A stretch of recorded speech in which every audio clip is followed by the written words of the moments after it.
Les decía yo en privado, ya con Eduardo habíamos estado en el Café Muñoz. Hoy hay una presentación importante en Bahía Blanca y bueno, nosotros somos malvineros, por lo menos yo le contaba a Marcelo que está en Bahía Blanca, que ha llegado a Bahía Blanca, que a mí me tocó vivirlo porque si bien no soy la clase de Malvinas, estábamos muy cerca y a mí siempre me quedó. Me retan mucho, Eduardo me reta porque yo digo que son héroes y me dice, no, héroes son los que quedan allá, no los que están acá. Me digo que me cagan a pedo los de Malvinas, pero no importa porque yo los quiero igual y para mí serán héroes de por vida, ¿no? Eduardo, gracias por venir, ¿eh? No, gracias a vos, como siempre siento un profundo agradecimiento por habernos invitado y poder difundir el reclamo nuestro y la causa de Malvinas que ya está atrasada en 40 años, ¿no es cierto? Presentá a la audiencia quién es Marcelo. Yo estuve leyendo quién es Marcelo, sí, pero acá lo importante es que lo sepa la gente, no yo. Bueno, acá Marcelo es un camarada nuestro, veterano de guerra de Malvinas, que combatió en Malvinas, ¿no es cierto?, en dos batallas, en la batalla del Monte Dos Hermanas, en Tumbledon, y también combatió y se enfrentó al enemigo inglés cuerpo a cuerpo porque agotaron municiones y calaron bayonetas y se enfrentaron con ellos. Pero aparte de eso, de tener su llegada a Bahía Blanca, ¿por qué es? Exactamente, eso es lo que quería explicar, que él está en concepto de participación y acto de presencia en el acto que nosotros tenemos hoy, 14 de junio, en un lugar emblemático que ha sido cedido gentilmente por el municipio, que es el Parque de Mayo, entre el derivador y la repartición. Ajá. Entonces vamos a hacer un acto ahí y después, bueno, tenemos una disertación mañana a las 17 horas también en la calle Tauro 923, a la altura más o menos de Alena 4900, más o menos, donde va él participar. Bien. Y hablar de lo que es el tema Malvinas, veteranía sí, veteranía no, posguerra, posverdad sobre Malvinas en el continente. Entonces, distintos temas vamos a tocar ahí con él. Bien, Marcelo, bienvenido a Bahía Blanca y a Radio 10. Bueno, muchas gracias. Conozco por primera vez esta hermosa ciudad, ya me está gustando. ¿No conocías Bahía Blanca? No lo conocía. ¿Ni de paso? Ni de paso. Ajá. No. Te dijeron que te abrigue porque no es normal esta temperatura. Vine pensando en eso, porque me decía la semana pasada que había mucho viento sur, mucho frío, pero bueno, ya estaba preparado yo para sentir el calor de la gente, ¿no? Nada que ver con el frío que chupaste allá, ¿no? En plena guerra. Y la verdad que sí, pero no se compara con el frío que sufrieron mis camaradas que estuvieron en la cordillera con 20 grados bajo cero. Allá en Malvinas no había esa temperatura. Ajá. Sin embargo, en esas contingencias que tuvimos en realidades diferentes, existe o preexiste esta discriminación, este prejuicio que hay sobre lo que significa reconocimiento a todos nuestros camaradas en la parte continental. ¿Por dónde viene esa discriminación? Lo hablamos con él hace un mes en un café donde tenemos un programa nosotros también, mismo, pero en el café. ¿Dónde nace esa discriminación? O mejor dicho, no dónde nace, ¿dónde nació y la dejaron de lado, para no hablar más del tema? Yo pienso que la República Argentina ha cometido un error, pero muy grosero, en cuanto deja de lado, por ejemplo, los convenios que se han firmado sosteniendo lo que es la Convención de Ginebra, en lo que respecta a la definición de lo que es un combatiente y un prisionero de guerra. Ahí está especificado qué significa en épocas de guerra ser parte de un ejército frente a otro, es lo que define el rol de cada uno. Y además también lo que es obviar el Código de Justicia Militar vigente hasta el 2008, la Ley 14.029, donde también en los distintos articulados, a partir del 843 para abajo, que define la figura de lo que es un soldado, un personal que está al servicio en ese momento, ya sea obligado o a requerimiento del Estado, bajo bandera en época de guerra. Entendamos también que esa división se produce, inclusive esta separación que se hace después en democracia. ¿Por qué? Porque las leyes que se aprobaron después, que la primera sale aproximadamente en los 90, trae a colación un decreto que se había hecho, que se mantuvo como reservado, el 509/88, y se aplica al momento de otorgar la veteranía para todos con la ley 23.109 y a posteriori. Entonces ahí empieza toda una cuestión de separación ideológica, que los primeros responsables que yo tengo que hacer, diría que no todas las fuerzas, porque la Armada sí reconoció a sus combatientes, reconoció a lo que está especificado en el decreto, que dice todos aquellos que están sobre la plataforma continental, es decir, agua, aunque estén a miles de kilómetros de las islas y no hayan participado directamente. La Marina sí, entonces, la Armada sí. Hay 10.000 que fueron incorporados como veteranos de guerra de Malvinas. ¿Y eso nos sirve como vinculante? Sirve como vinculante en el sentido de que muestra la clara discriminación que se hizo frente a los que estuvieron en la parte continental, porque Claro. no es menos importante las tareas que se hacían en la parte continental de abastecimiento, logístico, resguardo, patrullaje. Yo puedo definir todo lo que es en el Código de Justicia Militar, Sí. aplicaba las sanciones, también a lo que es la parte operativa, y a lo que está especificado en la Convención de Ginebra, y además en lo que está establecido, en lo que significa, cualquiera persona puede analizar que es tan importante una acción que se lleva en el frente como en la retaguardia. Ahora, él ya lo comentó un día, sin tu presencia en Bahía Blanca, pero yo quiero aprovechar que estás aquí. Vos que estuviste en la trinchera, porque recién hizo la presentación, hasta estuviste en un cuerpo a cuerpo, ¿de qué manera el soldado que está en la trinchera, como vos y algunos colegas tuyos, se ven beneficiados por el trabajo de ellos a miles de kilómetros? Y desde el momento que puedo usar el arma, porque las municiones de algún lado llegaron, las provisiones llegan justamente de la parte continental, las órdenes llegan de la parte continental. Evidentemente también es cierto que el gobernador en ese momento, Menéndez, no ejecuta las órdenes porque él cree que es conveniente, sino que la recibe de un comando en jefe que Es está decir, en la que parte no continental. baja el nivel de compromiso de él, que no tiró ni un tiro. No, de ninguna manera. Aparte tiene una responsabilidad mayor. Todos los que estuvimos en Malvinas estábamos luchando por defender ese lugar, Sí. esa posición territorial recuperada a través de las armas, de la fuerza, pero a su vez lo que hacemos es defendernos nosotros entre nosotros. No hay comprometida población civil. En la parte continental estaba lo más importante que hace una nación, que es la gente. Son nuestros familiares, nuestros amigos, nuestras historias. Entonces, en la parte continental, el resguardo es la población civil. Ellos tenían 4 funciones en ese momento. Voy a ser claro. Sí. Primero, tenían la defensa, casualmente de lo que se había decretado en una guerra que no había sido declarada, pero ya estaba, en los hechos, ya se estaba llevando adelante contra Gran Bretaña. Sí. El tema de la cuestión de los subversivos, el terrorismo, que estaba vigente todavía. El tema de que había una dictadura militar, donde el Congreso estaba cerrado, la Constitución suprimida y los derechos de garantías individuales no existían. Uh-huh. Y además de eso, El tema conflicto latente con Chile. Claro, porque veníamos de un conflicto reciente. Y además había otro que estaba vigente, que estaba postergado por el de Chile, que era justamente con Brasil, el tema de misiones en la frontera. Sí. Siempre esas fueron 2 hipótesis de conflicto. Porque digamos que militarmente para los chilenos era fácil aprovechar y tratar no digo de meterse, pero sí aprovechar la movida. Uno ha leído muchos libros, bibliografía. Yo recién hablaba con otro periodista, le decía que a los 19 años nosotros no sabíamos absolutamente nada de lo que iba a pasar. Estábamos en ese momento in situ y uno no tenía la experiencia de vida después de la posguerra, donde va leyendo, se va informando y va queriendo saber qué pasó. Entonces, cuando uno empieza a atar cabos de tanta bibliografía, más de 7.000 libros escritos sobre el tema de Malvinas, entre biografías, escritos y demás, va recuperando lo que puede y va armando su propio criterio. Yo lo que entiendo es que evidentemente los británicos tenían una opción entre lo que trajeron esas 130 naves, 6 submarinos, 4 por propulsión nuclear, de obviar si querían pasar por Malvinas y venir directamente a la parte continental. ¿Con qué se iban a encontrar? Se iban a encontrar con que todas las posiciones que estaban en la parte continental, en las distintas bases que existían, sí, estaban muy bien fortificadas. ¿Por qué? Porque los que estaban en la parte continental eran ejércitos de montaña preparados para ese clima, para ese ambiente. Y nosotros fuimos desde la 10ª Brigada habiendo hecho instrucción con otro tipo de clima, con lo que tenía que ver con combate en localidades y no climas tan hostil como el del sur. Y creo que todo eso obedeció a una mecánica que había dispuesto en su momento. ¿Y ellos no estaban preparados para eso? No, ellos sí, porque ellos estaban preparados para todo, porque primero que eran... El equipamiento era distinto. No, pero además de eso por historia, 600 años más que nosotros de historia, además de ellos era el tercer ejército más poderoso del mundo, tenía armamento nuclear. Ajá. De hecho está comprobado que trajeron armamento nuclear.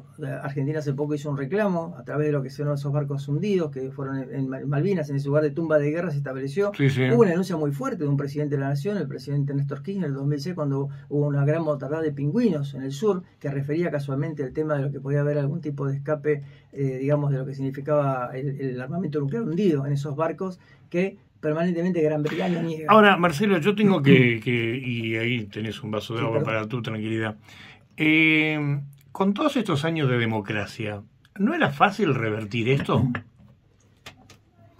Lo que pasa porque es que... esto, independientemente del color político de todo lo que estamos hablando, ¿quién le gusta estar enemistado con la gente de Malvinas? ¿Por qué no se le busca? A los desmalvinizadores, porque hay que hablar claramente de lo que aparece y nace como la desmalvinización, no solamente por una cuestión ideológica, de una conveniencia que se tiene, sobre por intereses económicos de muchos que pregonan ser argentinos y aún así defienden los intereses británicos en la Argentina.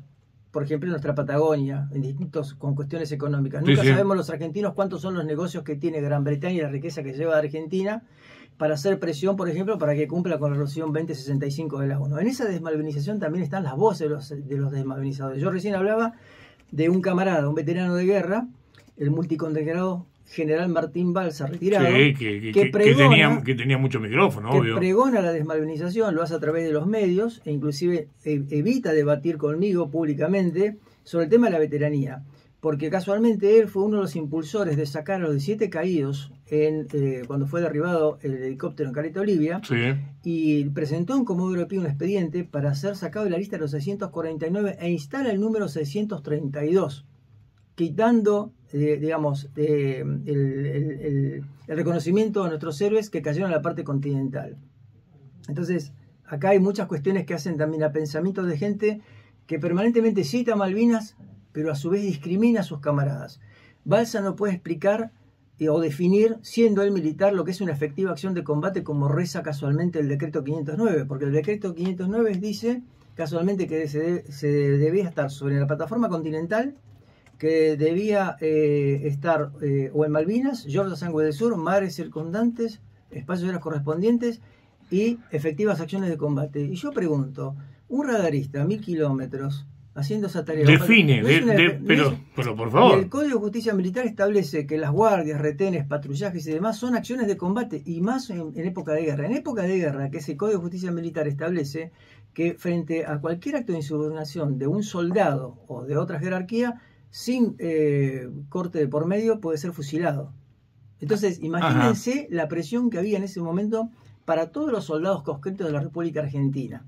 Entonces, en esa situación de contexto, creo que muchos han simplificado de la veteranía como esto de veterano de guerra de Malvinas. D indica pertenencia, lugar, y hablamos de veterano de guerra por Malvinas. Argentina es un país bicontinental. Nosotros deberíamos ser llamados veteranos de guerra bicontinentales de la República Argentina, porque también tenemos injerencia en la Antártida, y sobre eso estamos hablando y pregonando. La apoyatura tuya, que estuviste propiamente en la isla, ¿es común para todos los que estuvieron en la isla con ellos?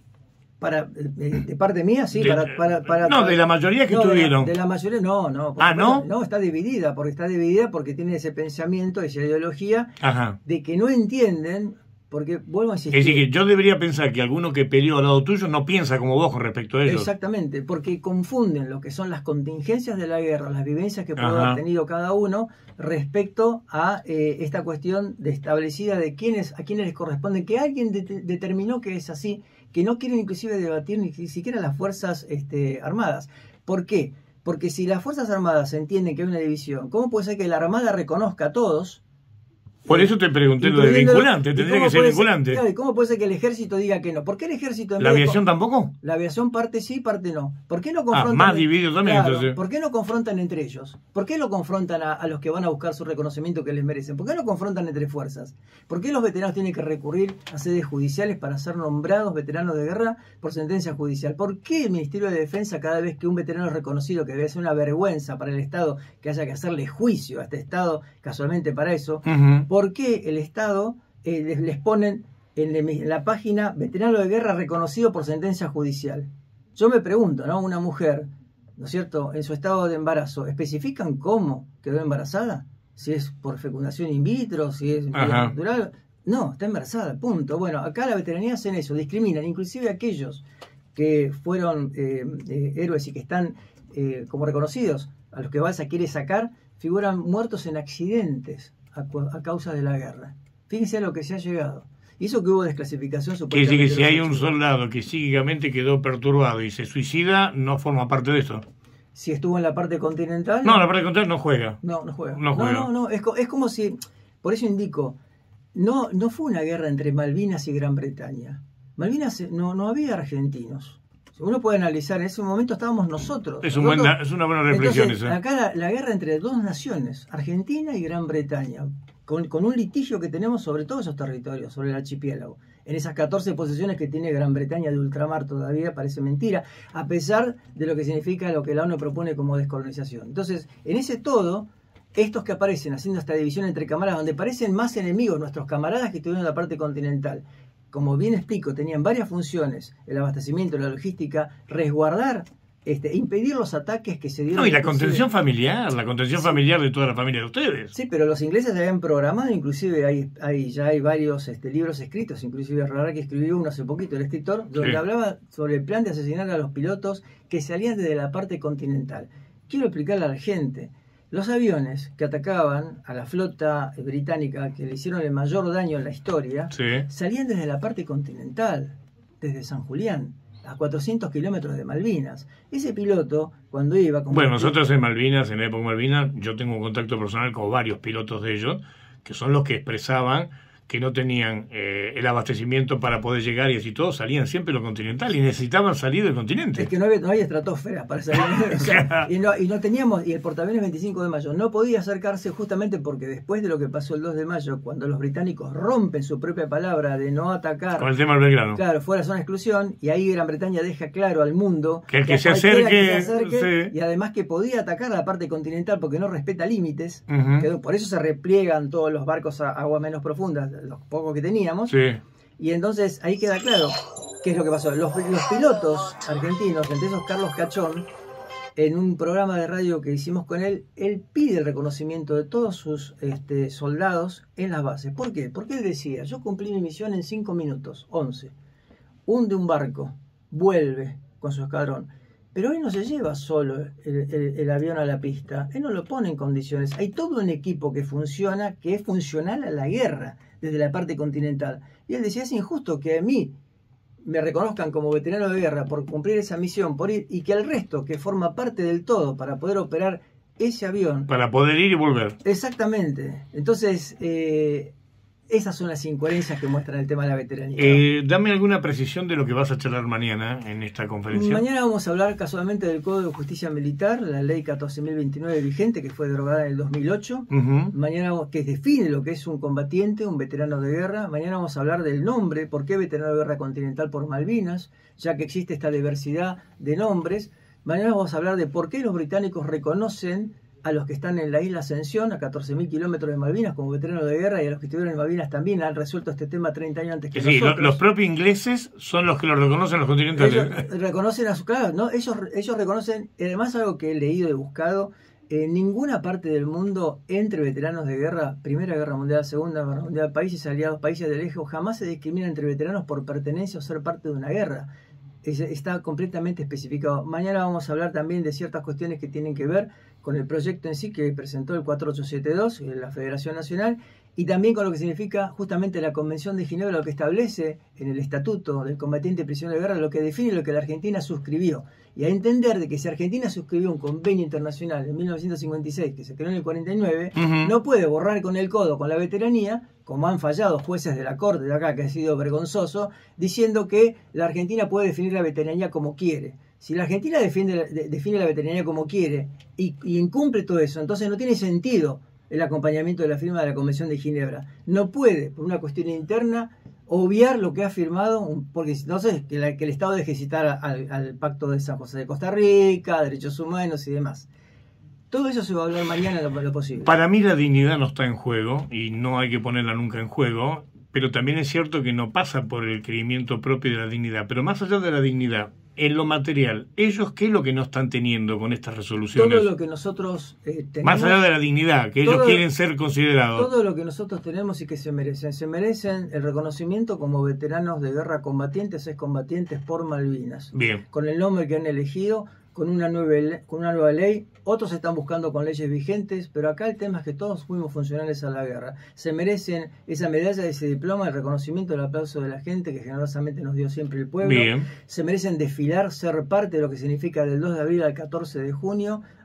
Eso tiene que ver lo que dignifica, pero vayamos a lo material. Y lo material, todo muy lindo, pero lo material. Ellos no han recibido un solo peso del Estado y todo lo que hicieron lo hicieron a base de su trabajo de esfuerzo. Nosotros, los que fuimos reconocidos de alguna manera desde hace 30 años, tenemos las pensiones. Hemos tenido un descanso. Que tuvieron que laburar también, Sí, tuvieron que laburar, No importa, pero la tuvimos. Tuvimos eso, tuvimos las obras sociales, tuvimos el reconocimiento. Asistencia médica, asistencia psicológica. Sí, todo lo que significa en esta posguerra que ha sido desastrosa porque Argentina no estaba preparada para esto. Nadie está preparado para un país a los 19 años darle una pensión de guerra a un pibe que después de la colimba quiere rehacer su vida. Es lo que yo te comentaba recién en privado. Pero deberían haberlo hecho. ¿Por qué? Porque la contención sí la tuvieron quienes eran militares de carrera, y bien hecho está, porque tenían un sueldo, tenían un trabajo, y tenían obra social y tenían contención médica. En cambio nosotros no, a nosotros nos largaron de nuevo civiles después de 2 años de colimba, hagan su vida.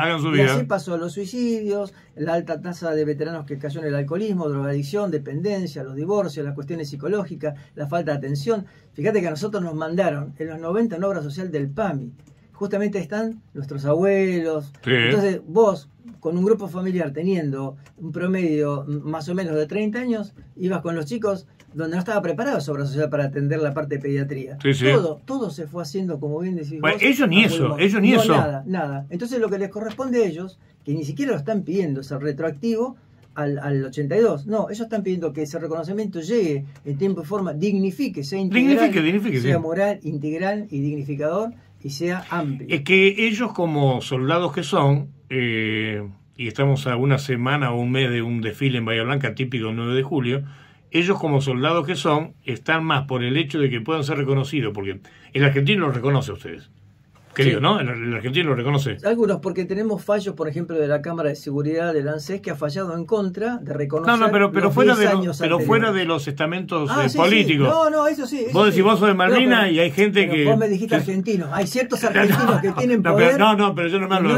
No hablo del ciudadano común. El ciudadano común reconoce a los de Malvinas. Sí, por supuesto. Y ellos, capaz que se mueren más por poder desfilar adelante de ustedes el próximo 9 de julio, que no van a poder hacerlo.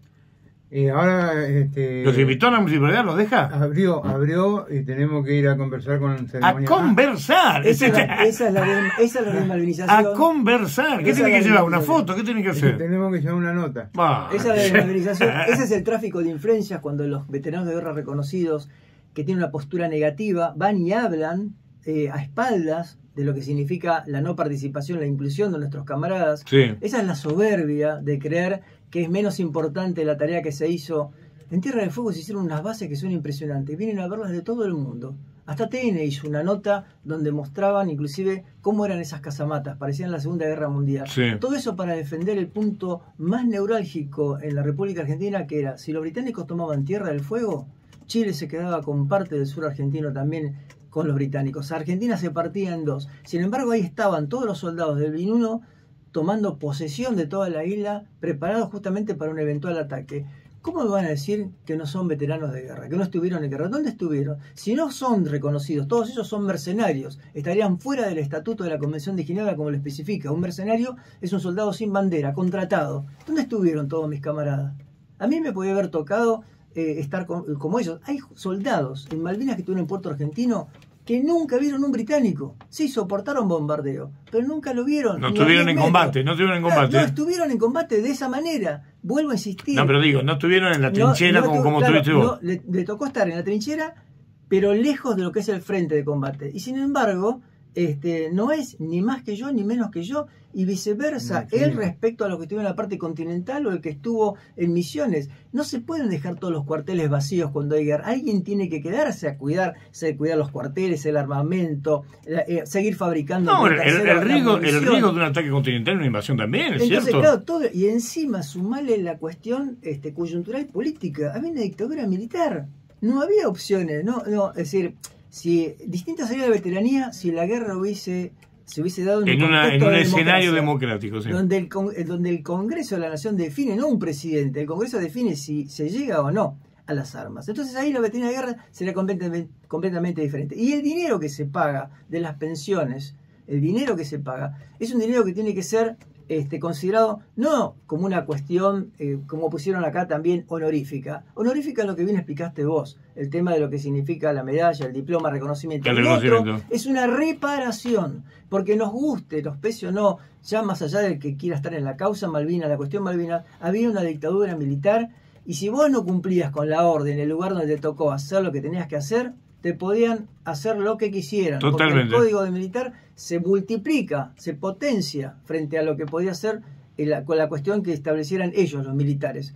Entonces, acá cada uno es responsable de las denuncias que se hizo por serias violaciones que hubo seguramente, que están en la justicia, y todo tiene derecho a defenderse aquel que fue imputado de algún abuso.